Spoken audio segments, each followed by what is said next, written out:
are back at the sidebar. I'm Dylan and I'm here with John. We are really delighted to have with us Mahesh Ramanujam. He is the president and CEO of the Global Network for Zero.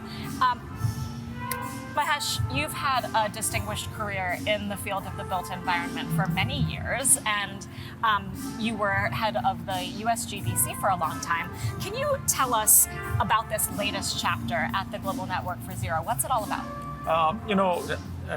The journey at USGBC was fantastic because we were able to take lead from 35 countries to 200 countries.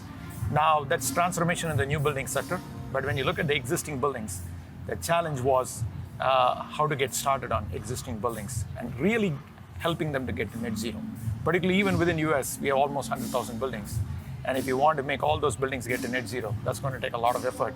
And it's going to take a different approach than what we have done with new buildings. So this journey is about getting every building on a net zero roadmap and then use that to actually influence businesses, processes, products, services, and whatnot. So I'm going beyond the building sector, but obviously starting with the building sector. So your organization offers net zero certification for existing buildings. So why is this important? I believe, the key issue here is that 97% of the building sector is existing buildings. And buildings of different timeline is available there. Buildings as old as 1900s to all the way to the building that was commissioned yesterday is an existing building. So when you think of those buildings, all of these buildings, even the best built green building, needs to have a net zero roadmap if we truly want to reduce all the emissions from the building sector. That's number one. Number two is that you are not going to get there to our 2050 Paris Agreement targets if you don't build the building sector along. So I think the key focus that I'm trying to define here is net zero should be our foundational metric. It's the bare minimum we should all hit if we don't hit everything else. So let's get started with net zero. That's the premise in which we have started the Global Network for Zero. That's exciting.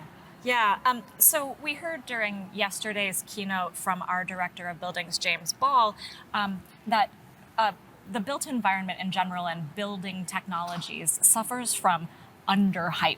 It's just, it hasn't ever really grabbed people's attention in the way that some other technologies have and some other decarbonization techniques have.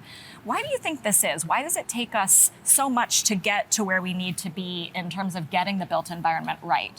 I think the primary reason to me is that not enough good news is being shared. While serving at USGBC, I always said building a bad building is a sin, but not talking about a good building is a cardinal sin. So we don't talk enough about return on investment. We don't show true case studies in a coherent, consistent way. And most importantly, how technology, a specific technology, has helped actually move the needle to either achieve your energy efficiency goal or your net zero goal, or for that matter, your indoor air quality goal.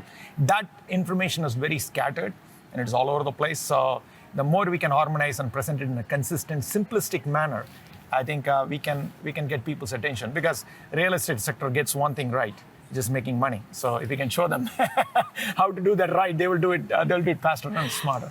So what's the role for corporations? How can they help influence the real estate sector? I think regardless of which company we are talking about, a small business or a large business, they have a real estate to operate from, even in the post-COVID world. So if they could start thinking about their buildings and see that as an opportunity and as a critical, integral element of their net zero strategy or even their ESG strategy, I think that's the best way to get started. And then the most important part is that don't start with the big step, but start with the most smallest step. If you can take incremental steps to really drive transformation by asking the right questions, saying, what is the efficiency of my building? What environmental parameters influence or don't influence the building? And how do we get smarter about learning about our building asset? I think that would be a good starting point. And what I have seen based on my USGBC's 15 years of experience is that when people get started, they generally tend to maintain momentum and they do better things. So it's always about getting them started. And that means we have to do a lot of education and follow it with good implementation and a lot of celebration. We've got only a couple of seconds left. Mahesh, what keeps you passionate about this space? I think the most important thing is while working at USGBC, what I realized is the transformation of a building has nothing to do with the building. It's about the people inside those buildings, the people around those buildings.